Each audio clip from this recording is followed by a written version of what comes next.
Coach will start us off an opening statement. Please raise your hand for questions.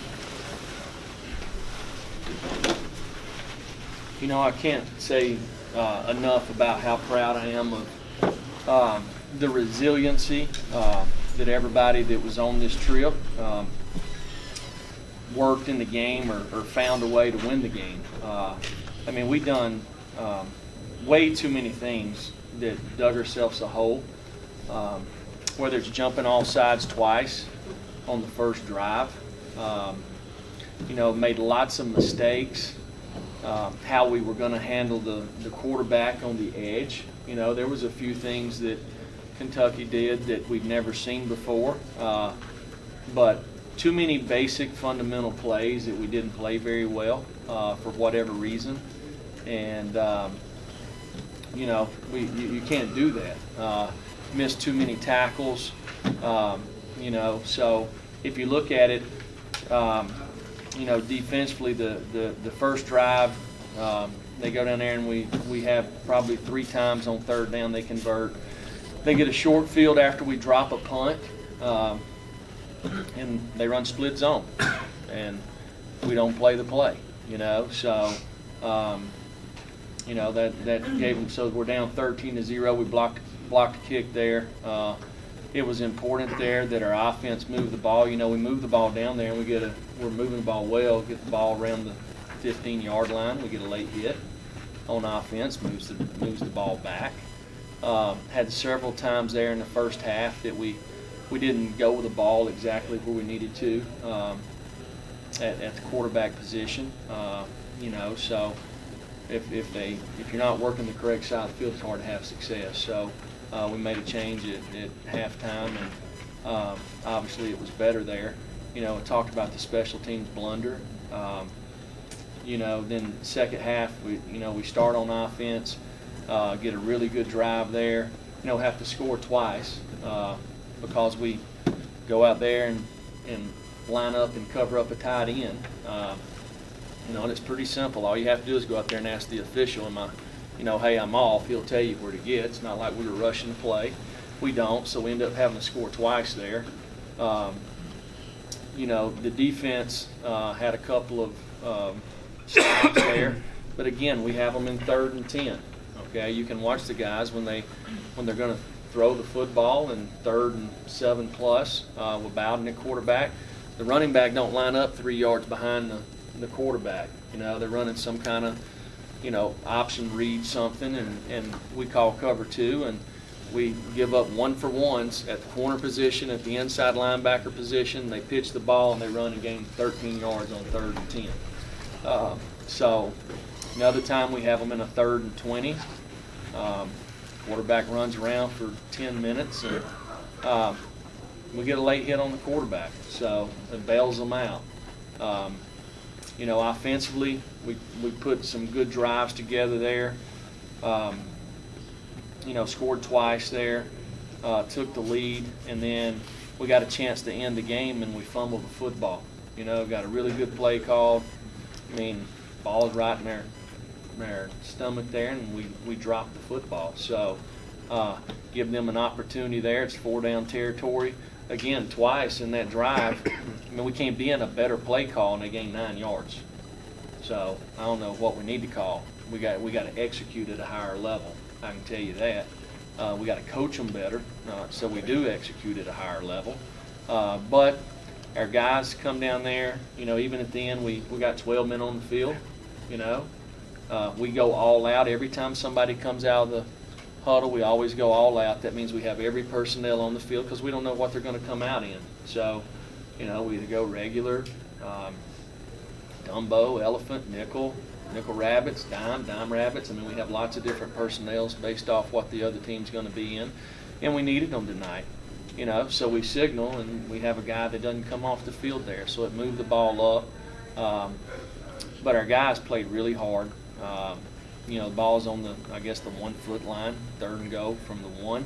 I believe Darryl Taylor, Nigel, and Henry Toa was the ones that hit the guy right there at the goal line. I'm not exactly sure.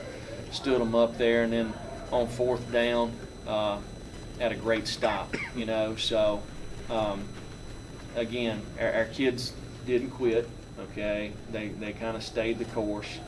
But, man, we made it hard on ourselves. Hard on ourselves. All right? We're very fortunate to win the football game, but we did, and that's what matters. We need to learn from these mistakes and get them fixed going forward. Rob? Coach, just one of the things you talk about a lot is how your kids are going to respond when things don't go your way. Just how much progress do you think you've made in that area to be able to win a game like this tonight, the start you had, and then the fumble? Well, you know, we had a really good week of practice. I liked the way we warmed up.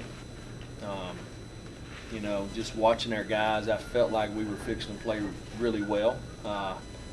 But we made some mental mistakes. You know, and you can't do that. And we gave them extra opportunities. As the game went, we cut down on our mental mistakes. We didn't really change our calls, you know.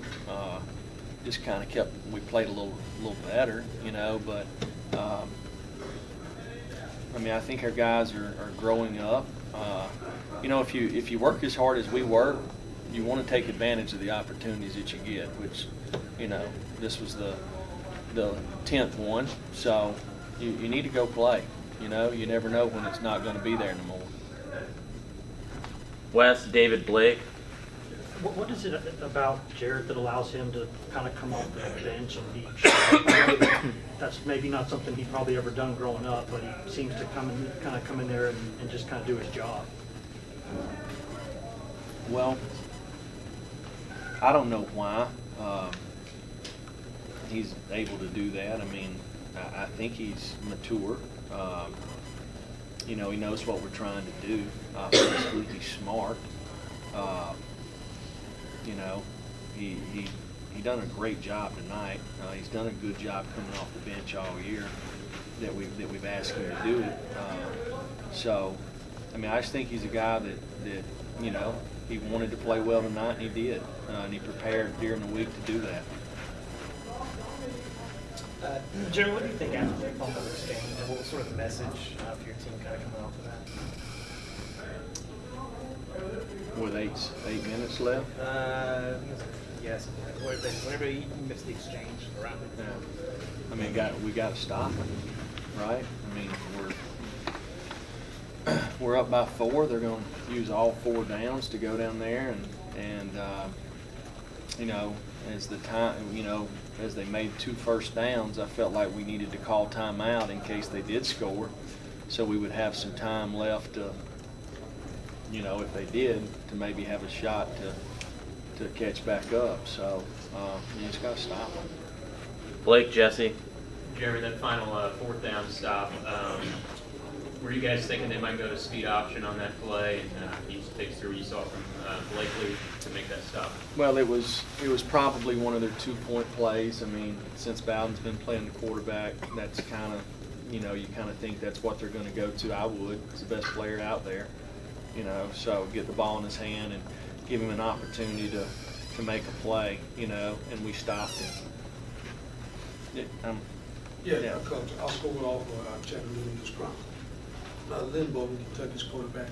Speak to how well, or maybe how surprising it would be for Kentucky to play as well as they are with a wide receiver turned quarterback, being that the first, second string quarterbacks are down. Yeah, I think it says a lot about what kind of coaches are on Kentucky staff. I mean, Eddie Grand's been in this business a long time, the offensive coordinator there. And, he's done a really good job. And the offense has grown each week for what they're doing. You know, against us tonight, they got us in a little bit of a bind because they kept getting in 12 personnel and opening it up. You know, so all of a sudden we got big guys out here on the field. You know, we're thinking they're going to be in condensed traditional formations, and they've got to spread all over the field, so we didn't have the right people. And then they ran the same runs that they would run out of their 11 personnel or 10 personnel, right? So, but we didn't have the right fits in there in the first half, so we played a little more nickel in the second half so we wouldn't put our guys in some unorthodox positions. But they're doing a really good job. You know, they know they're going to play good defense, so they play it close to the vest there, and they go for it on fourth down. You know they're going to run the football on third down a lot. Really, third down's like second down. They're doing a really, really good job. Jesse, then Gene. Jeremy, you mentioned the fact that you guys kind of corrected some mental mistakes offensively in the second half. What did those kind of look like from your vantage point on the sidelines that didn't happen in the first half that allowed you guys to have success on the perimeter in the second half?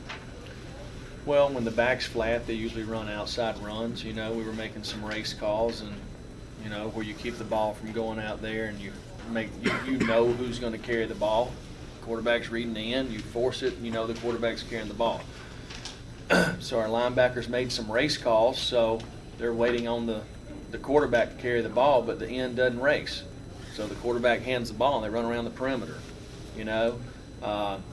Or we make a force call, and they run zone read, you know, and the defensive end don't chase the running back down. So now the linebackers coming to fit on the quarterback, and the defensive end don't chase the running back down. We don't have nobody on the running back, you know. So just too many unforced errors for really simple stuff, you know. It's about as simple a game plan as you can possibly be, because this is like playing a triple option. You got to be. Gene. Jeremy, the play of Daniel to the 19 tackles, obviously made the stop at the end. Just his performance tonight, just what did you think of? Well, Daniel is he's smart, he's tough, he's dependable, he loves Tennessee, he's a great teammate, he's a great leader, he's instinctive, you want to have everybody. You want everybody on your team to be like Daniel Batuli. You want everybody to be like Daniel. I can't find one characteristic or intangible that's not great about him. The way he practices, the way he carries himself, goes about his business, works hard to prepare. He's a phenomenal leader and a great young man. Marshall, then Austin. Coach, Tennessee now on a 3-game win streak for the first time since 2016. A lot of the guys that got the job done tonight are guys that have been through the long haul. You talked about Daniel and Jarrett and Palmer getting a touchdown. What do you think this win means to those guys who have been through the grind of it? Well, the reality of it means we're 5-5, which is exactly where we were this time last year. We didn't finish the way we wanted to finish. They know that. We're going to enjoy this win tonight.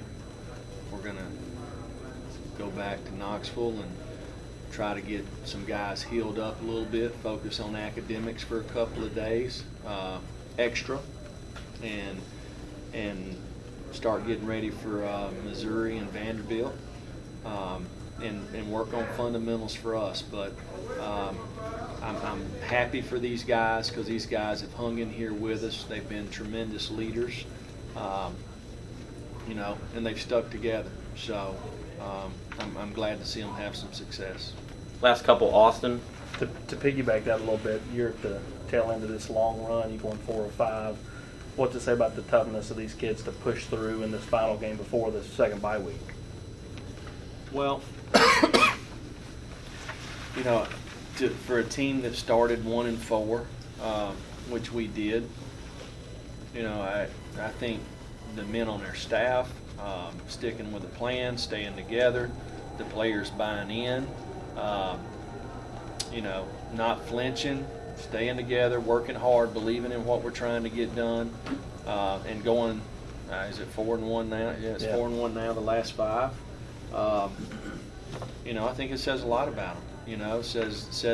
It shows an upward trajectory of where our program's going. So we're really playing 6 seniors, 7 seniors. So we got a young football team. We want to finish this year the right way for our seniors, first of all. But we still got a lot to prove, got a lot to prove. Most importantly, we need to play a complete game, which we have not even come close to yet, and we've won 4 out of the last 5. Need to learn how to play a complete game. Time for one more. Coach, You haven't talked, Patrick. You go. Jeremy, I mean, your defense spent 41 minutes on the field tonight. Just how were they able to come up with that last goal line stand when you needed it the most? We made some good tackles right there inside the goal line. A lot of guys running to the ball.